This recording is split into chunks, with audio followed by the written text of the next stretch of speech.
Hello, c'est une safe place ici. J'ai un haut. Parce qu'il y a quelques abrutis qui aiment bien me demander mais pourquoi t'es tout nu dans tes tout. Et bref, comment tout le monde va pour commencer. J'ai 1 milliard d'idées de JDN que j'accumule depuis des semaines et des mois. Mais c'est des sujets dont j'ai envie de parler un jour, mais j'ai jamais envie d'en parler aujourd'hui. Et là, j'étais en train de scroller sur Insta et je suis tombé sur un post qui disait I'm 52 now and it's been a long, long time since I felt like someone's actually listening to me. Donc j'ai 52 ans maintenant et ça fait vraiment très très très longtemps que j'ai ressenti le fait d'être écouté par quelqu'un.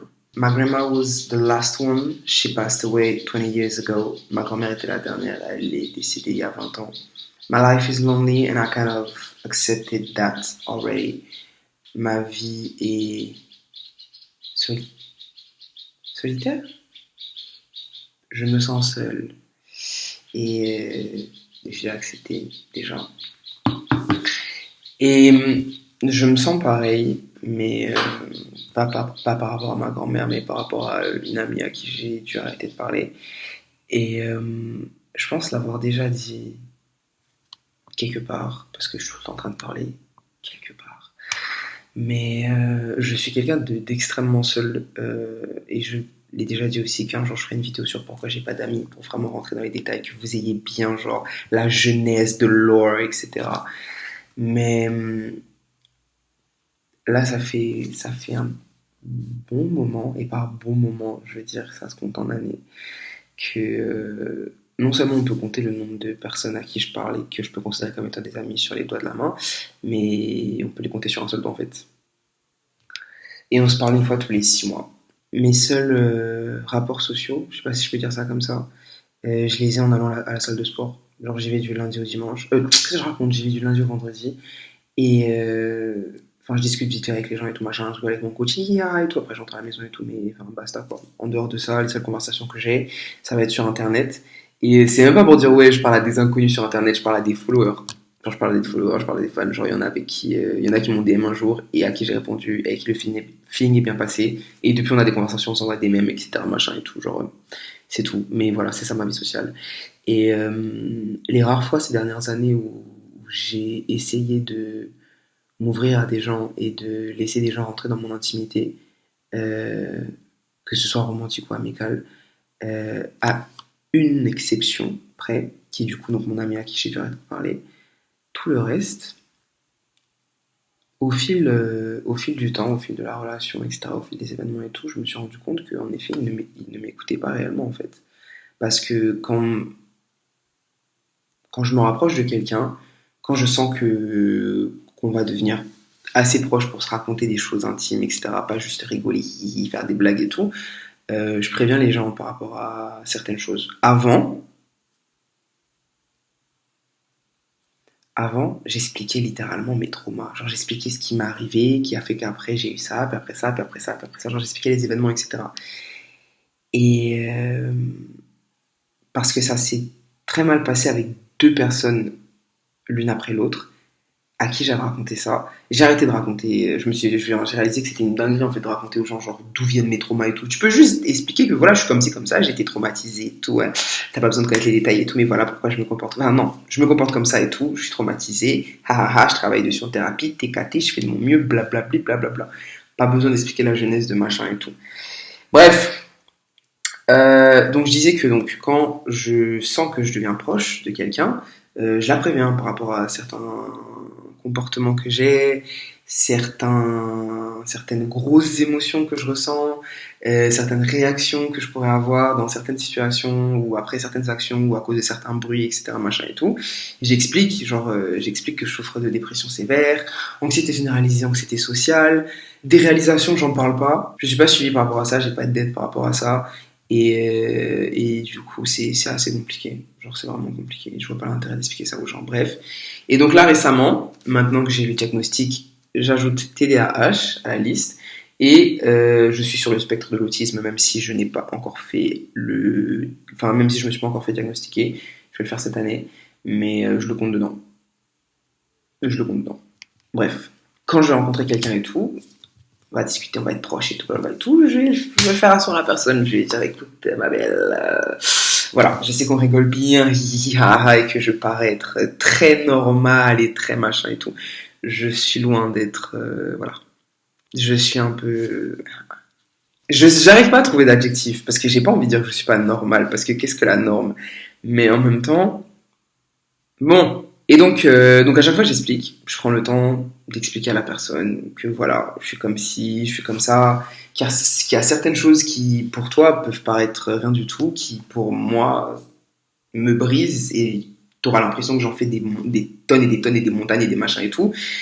Mais moi, c'est ma réalité. Et ma réalité, elle est comme ci, comme ci, comme ci, comme ça. Et il y a des choses sur lesquelles je travaille. Il y a des choses, il y a des réactions que je pourrais avoir, etc., etc., où je sais que c'est anormal. Et du coup, une fois que je redescendrai, je viendrai te demander pardon si jamais on en arrive là. Mais il y a d'autres choses que je n'arrive pas à gérer. Et il y a d'autres choses sur lesquelles je travaille, mais j'y suis pas encore en fait. Et du coup, pour ça, bah, j'ai besoin d'aide, j'ai besoin d'avoir une personne compréhensive en face de moi, etc. Machin. Et les gens sont toujours en mode oui, t'es caténaché. Maintenant, dites-moi pourquoi à chaque fois que je suis placé dans une situation où j'ai prévenu de base, j'ai dit que si je suis mis dans telle situation, j'aurai tel comportement, telle réaction. Maintenant, expliquez-moi pourquoi quand ces personnes-là à qui j'ai tout expliqué, qui m'ont dit oui, Nad, j'étais caté, haha et tout, maintenant quand ces gens-là me mettent dans les situations que j'ai prévenues, ou si tu me mets dans ça, ça va, c'est... Pourquoi ces personnes-là sont étonnées quand ça ne t'ai-je pas prévenu? Exemple, le book, j'en ai parlé dans, je crois, mon dernier JDN, mon book où j'ai dit que je pensais que c'était mon âme sœur à un moment donné et tout machin, et au final, bref, j'ai découvert plein de choses quand j'ai coupé les ponts avec lui et tout. Ce book-là, une fois, il m'a demandé de le rejoindre dans un endroit public et tout. Et j'étais déjà allé là-bas, mais c'était jamais full et tout machin, enfin, quand j'y allais, c'était chill. Et j'y suis allé, et il y avait énormément de monde, énormément de bruit, énormément de mouvement. Je suis arrivé, je suis même pas resté 30 secondes, je lui ai dit je peux pas rester là, je me sens pas bien. Je peux pas rester là, je me sens pas bien. Et ça se voit, genre c'est pas quelqu'un qui va faire une crise d'angoisse et tout, genre tu le vois. Je peux pas rester là, je peux pas rester là, je peux pas rester là et tout. Il m'a dit ok, sortons. Il voulait aller acheter des cigarettes et l'endroit où on s'est arrêté pour attendre la personne qui vendait les cigarettes, il y avait un bouc juste à côté qui était au téléphone et qui parlait extrêmement fort. Et on entendait de là où on était, on entendait le bruit de l'endroit où il y avait du monde et tout. Bref, je lui ai dit je peux pas rester là, je ne peux pas rester là, je peux pas rester là, je peux pas rester là, faut que je rentre. Du coup, j'ai commencé à marcher hyper vite pour aller à ma voiture et tout, et il m'a suivi. Il est monté dans la voiture, il était en mode qu'est-ce qu'il y a? Et je lui ai dit gros, genre là c'est trop pour moi. J'étais au bord des larmes, genre là c'est trop pour moi. Il y a trop de monde, il y a trop de bruit là où on était. Le gars il était en train de hurler et tout machin. Je peux pas, il faut que je parte d'ici. Et bref, au final donc il est descendu de la voiture et tout. Moi je suis rentré chez moi et il s'est fâché en mode ouais pourquoi t'agis comme ça et tout. Tu m'as limite crié dessus, machin, blablabla et tout, je comprends pas, etc. Mais ma belle, littéralement, la première chose que je t'ai dit quand on est devenu proche, c'est que j'ai des problèmes d'anxiété, anxiété généralisée, anxiété sociale. Deuxième exemple, j'ai une personne dont j'étais hyper proche récemment, à qui j'avais expliqué qu'il y a beaucoup de choses qui me tiennent à cœur. Il y a des choses sur lesquelles j'ai pas d'avis, j'ai pas de... Voilà, on n'est pas obligé d'avoir un avis sur tout, donc il y a des trucs tu me demandes, je te dirais, I don't know. Mais il y a d'autres choses qui me prennent aux tripes et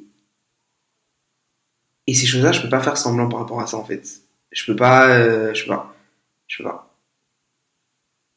Et cette personne-là, comment dire ça? C'est même pas que cette personne et moi on a des valeurs différentes, on a des valeurs opposées. Opposées. Et je le savais, mais parce que je l'appréciais énormément, j'appréciais beaucoup passer du temps avec cette personne et tout machin et tout, j'ai mis ça de côté. Et la seule fois où on s'est disputé, c'était en lien avec cette histoire de valeurs diamétralement opposées. Et depuis ce jour, je me suis excusé, mais après ça, la personne n'a plus jamais entendu parler de moi. Et je sais que jusqu'à présent, la personne ne comprend pas, parce que la personne m'écrit encore, la personne ne comprend pas pourquoi j'ai disparu. Mais au tout début de l'amitié, moi je t'ai dit que moi je mets les organes. S'il y avait un concours sur la terre de qui met le plus les organes, j'allais gagner. Toutes catégories confondues.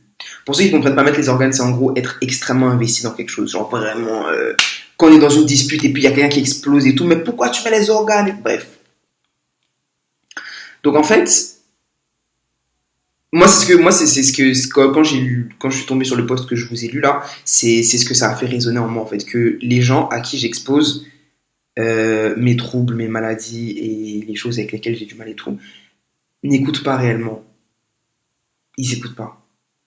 Ils écoutent pas. Parce que là, c'est pas une histoire de non, mais tu sais, ils sont pas malades, donc du coup, ils peuvent pas vraiment saisir l'ampleur de non. Parce que si je viens vers toi et je te dis, voici le nom de la maladie, voici les symptômes, voici les réactions que je pourrais avoir dans telle situation, tu es déjà prévenu. Je t'ai pas demandé d'aller faire un bac plus 6 psychologie et compagnie Rose pour venir m'étudier et puis être ami ou bien lover avec moi. Je t'ai déjà tout dit. Tout a été dit. Je t'ai tout dit. Et tu m'as dit, ok, Nadji. Donc pourquoi on en vient à des situations où, techniquement, en théorie, tu es censé savoir que telle chose va me mettre dans le mal et telle chose va faire que je vais réagir de manière disproportionnée selon l'environnement et selon les gens neurotypiques qui ont un système nerveux normal, etc., etc. Pourquoi? Pourquoi tout d'un coup tout le monde est étonné? Oh mon dieu, mais je comprends pas Nadj. Mais comment ça tu te mets à taper la tête contre le mur et tout? Ça c'est jamais arrivé en public. C'est jamais arrivé. Mais pourquoi en fait? Je ne comprends pas.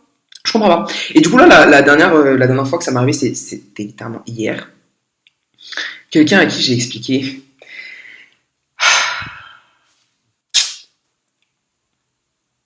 La dernière personne à qui je me suis ouvert, avec qui j'ai été intime et tout machin et tout, genre j'ai laissé rentrer dans mon intimité, etc., machin et tout, genre voir genre quelle personne je suis en dehors de mon masque social et tout.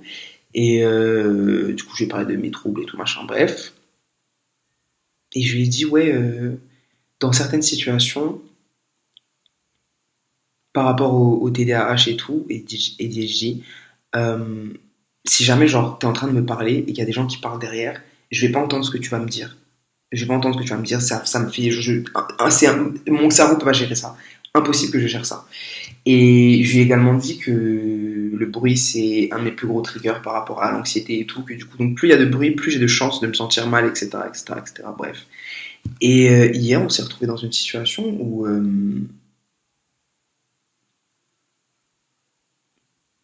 j'ai été overwhelmed. Je sais pas comment on dit ça en français, mais où j'ai été. Où c'était trop en fait. C'était trop. J'avais déjà d'autres trucs de base, genre j'avais déjà pas mal d'émotions dans le cœur et sur les bras et sur les épaules et dans les mains et bref. Et l'environnement dans lequel on était, il y avait énormément de bruit. Il y avait beaucoup de bruit, il y avait beaucoup d'informations, il y avait beaucoup de... Et j'ai craqué.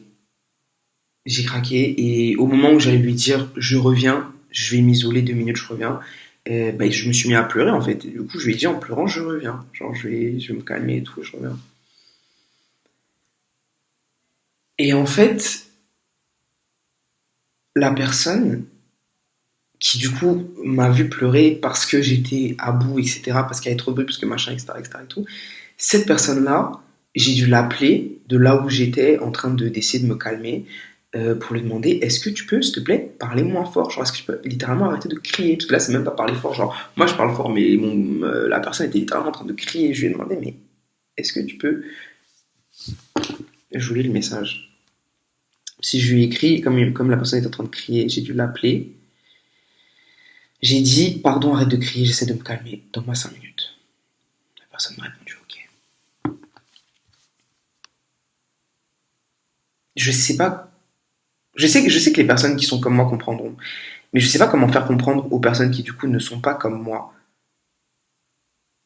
C'est. En fait, je sais pas si c'est un manque de compréhension ou un manque d'attention ou moi c'est comme ça que je le prends, un manque de considération. Parce que quelqu'un qui n'est pas bien, même si je suis pas proche de la personne, il y a quand même, on est des êtres humains, il y a maladie mentale ou pas, il y a quand même des signes qui ne trompent pas. Enfin, quelqu'un qui est en train de pleurer, de trembler, qui te dit je reviens dans 2 secondes et tout, enfin, tu sais que la personne est dans le mal en fait. Donc,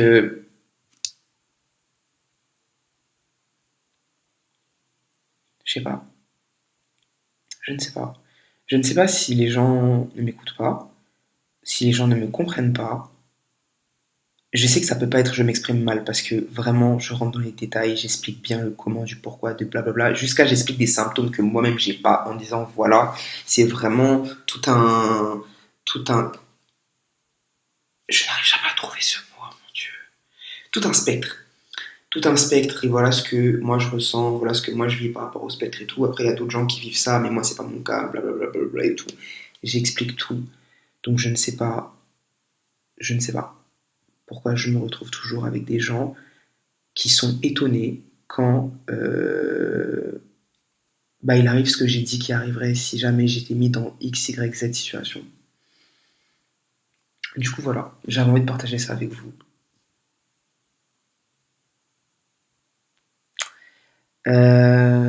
Peut-être que je parlerai de solitude dans mon prochain JDN, je sais pas. Je verrai. Parce qu'il y a vraiment beaucoup de choses à dire. Parce que d'un côté, j'ai envie de faire une vidéo sur ma chaîne principale pour expliquer pourquoi j'ai pas d'amis et tout machin. Parce que c'est vraiment ça c'est une story time. Ça, c'est une story time. C'est pas un petit JDN c'est une story time officielle. Mais il y a beaucoup de choses à dire. Parce qu'il y a, du coup, les événements qui m'ont mené à ne plus avoir d'amis. Il y a les habitudes que j'ai prises qui m'ont mené à ne plus avoir d'amis. Et il y a l'environnement dans lequel je suis qui m'a emmené à ne plus avoir d'amis.